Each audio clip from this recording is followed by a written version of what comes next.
এসেছে সত্য, ওয়াজাহাকাল বাতিল চলে গেছে মিথ্যে, ইন্নাল বাতিলা নিশ্চয় মিথ্যে, কানা যাহুকা চিরদিন মিথ্যে। কোরবানির সময় মুসলমানরা সারা পৃথিবীতে লক্ষ লক্ষ পশু কোরবানি করে থাকেন। এ সময় এক শ্রেণীর মানুষ ইসলামকে অমানবিক ধর্ম বলে সোচ্চার হয়।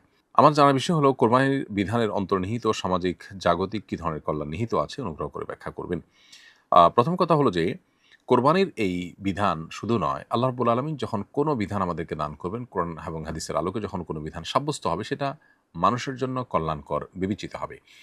অর্থাৎ তার কোনো বাহ্যিক এবং জাগতিক উপকারিতা আমাদের বুঝে আসুক বা না আসুক, আল্লাহ তাআলা দিয়েছেন, সেটা সন্দেহাতীতভাবে মানব জাতির জন্য কল্যাণকর বিধায় সেটিকে আমাদেরকে আমল করে যেতে হবে।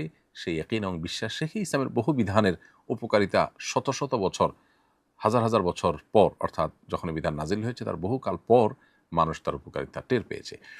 তো এই জন্য কোনোটি আমরা উপকারিতা আবিষ্কার করতে পারিনি বলে উপকারিতা নেই, ব্যাপারটি সেরকম নয়, বরং সীমিত বুদ্ধিতে আল্লাহ তাআলা বিধানের উপকারিতা না বোঝাটা এটা কঠিন কোনো বিষয় বা অস্বাভাবিক কোনো বিষয় নয়। দ্বিতীয়ত কথা হলো যে কোরবানির বিধানের আর্থসামাজিক বহু উপকারিতা আমাদের সমাজে আছে। যেমন প্রতি বছর প্রায় ১ কোটি পশু কোরবানি হয়ে থাকে আমাদের দেশে, প্রায় ১ কোটি পশু কোরবানি হয়ে থাকে, যার বাজার মূল্য ৭০ থেকে ৮৫ হাজার কোটি টাকা হয়। বরং কোনো কোনো ক্ষেত্রে লক্ষ কোটি টাকার পর্যন্ত চলে যায় কোনো কোনো বছর। তো এত টাকার লেনদেন একটা সমাজে যখন কোরবানিকে ঘিরে হয়, তখন কোরবানির আর্থসামাজিক উপকারিতা কী সেটা আর খুলে সম্ভবত ব্যাখ্যা করবার প্রয়োজন হয় না। তাছাড়া কোরবানিকে ঘিরে চামড়া শিল্প থেকে নিয়ে কাঠের গুঁড়ি ব্যবসা করা মানুষ, কামার, তারপরে পশুপালনকারী, গ্রামের প্রত্যন্ত অঞ্চলের গরিব মানুষ ২টি বাছুরকে সারা বছর পালন করে, ২ বছর পালন করে তারা অনায়াসে এটা বিক্রি করে তাদের সংসার সারা বছর পরিচালনা করতে পারেন। একটা সময় আমাদের দেশে কোরবানির বাজারে আমরা দেখতাম বাইরের, অর্থাৎ ইন্ডিয়ার সাদা গরুতে সয়লাভ থাকতো, এগুলো ছাড়া কোরবানির বাজারের চাহিদা পূরণ করা যেত না। এখন আলহামদুলিল্লাহ গত বেশ অনেক বছর যাবৎ আমরা দেখতে পেয়েছি যে কোরবানির পশু, দেশি পশু দিয়ে কোরবানির চাহিদা পূরণ হচ্ছে এবং ইন্ডিয়ান পশু বাজারে সেরকম একটা দেখা যায় না। এই যে দেশের মানুষ পশু প্রতিপালনে আগ্রহী হয়ে উঠেছেন এবং ব্যাপক পরিমাণ পশু প্রতিপালন হয়েছে, আমরা পশু প্রতিপালনে সম্পন্ন হয়েছে আলহামদুলিল্লাহ, এটা কিন্তু কোরবানির সুফল সুস্পষ্টভাবে। কোরবানি না হলে এটা এতটা দ্রুত গতিতে হতো না।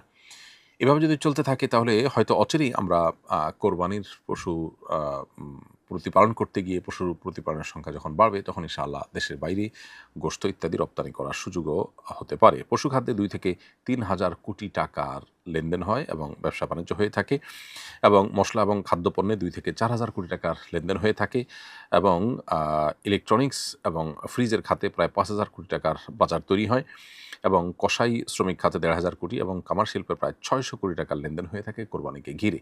আরও কত মানুষের রুটি রিজিকের ব্যবস্থা যে কোরবানিকে ঘিরে হয় সেটা বলার অপেক্ষা রাখে না। বিধায় এরকম একটা উপকারী বিষয় যদি কেউ মানে ন্যূনতম বুঝে থাকেন, তাহলে তিনি কোরবানিকে ওয়েলকাম করা ছাড়া তার বিরোধিতা করা, তিনি অমুসলিম হলেও, ইসলাম প্রতি বিদ্বেষ থাকলেও বা নাস্তিক হলেও তার দ্বারা এটা সম্ভব হওয়ার কথা নয়।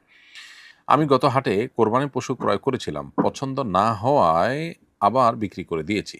এখন গরু নয় ছাগল কিনতে চাচ্ছি, কোনো সমস্যা আছে কিনা?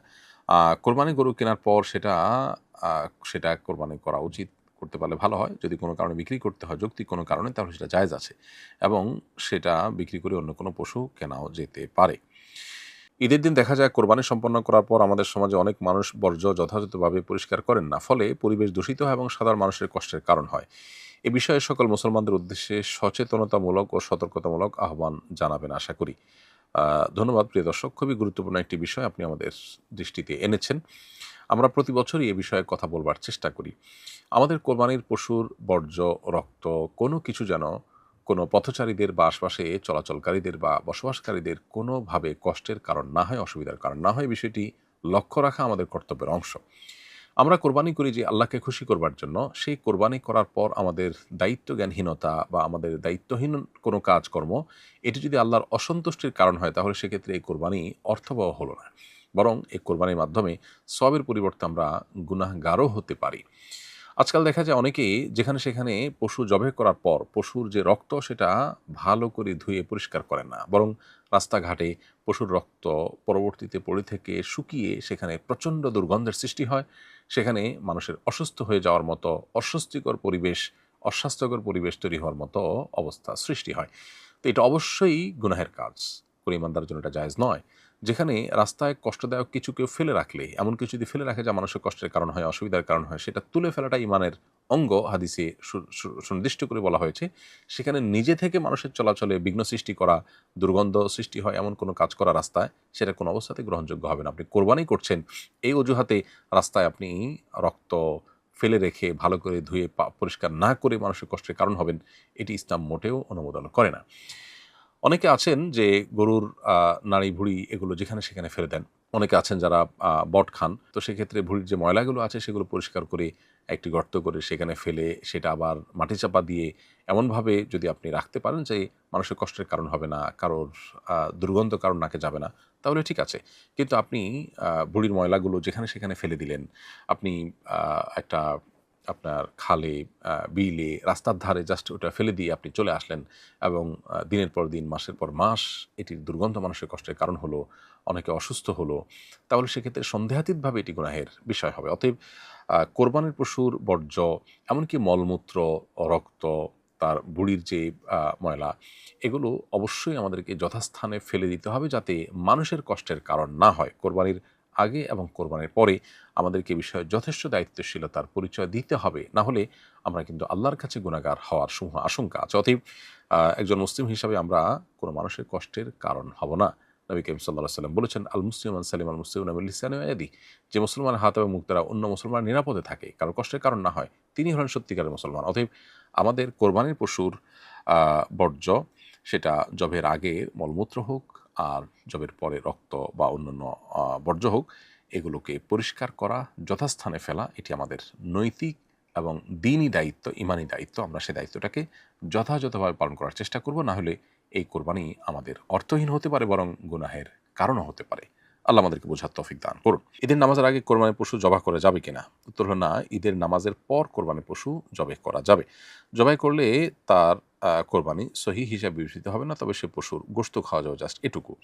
শহরের কোনো জায়গায় যদি নামাজ হয়ে যায়, তাহলে সেক্ষেত্রে ওই শহরে কোরবানি করলে সেটা বিশুদ্ধ হিসাবে বিবেচিত হবে। আর যদি কোথাও নামাজ না হয়, তার আগে কোরবানি হয়, তাহলে সেটা বিশুদ্ধ হবে না। আপনি যে এলাকায় গরু জবাই করছেন, ওই এলাকাতেই কোরবানি হতে নট নেসেসারি, তার আশপাশে, ওই একই শহরের আশপাশে অন্য কোথাও নামাজ হয়ে গেছে, তারপরে আপনি কোরবানি করলে সেটা বিশুদ্ধ হয়ে যাবে।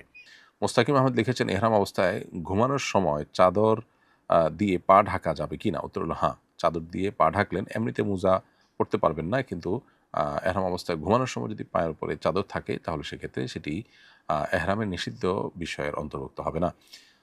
গত পরশু কাজের প্রয়োজনে টাঙ্গাইল গিয়েছিলাম। সেখানে একটি গ্রামের রাস্তায় আনুমানিক ৩-৪ দিন বা ১ সপ্তাহ বয়সী একটি জীবিত নবজাতক শিশু পাই। খোঁজ নিয়ে জানতে পারি তাকে অবৈধ সন্তান মনে করে ফেলে রাখা হয়েছে। যারা সন্তান বা অবৈধ সন্তান প্রতিপালনের বিধান কি? এতে সওয়াব হবে নাকি গুনাহ হবে? সন্দেহাতীতভাবে গুনাহ হবে, এটি বলার অপেক্ষা রাখে না।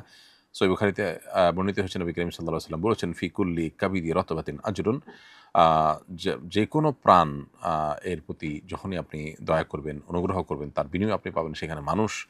আর এই বাচ্চার তো কোনো দোষ নেই। অতএব সন্দেহাতীতভাবে তাকে লালন পালন করা সওয়াবের কাজ, এবং তাকে লালন পালন করে মানুষের মতো মানুষ হিসেবে গড়ে তোলার চেষ্টা করা, এটা আমাদের কর্তব্যের অংশ।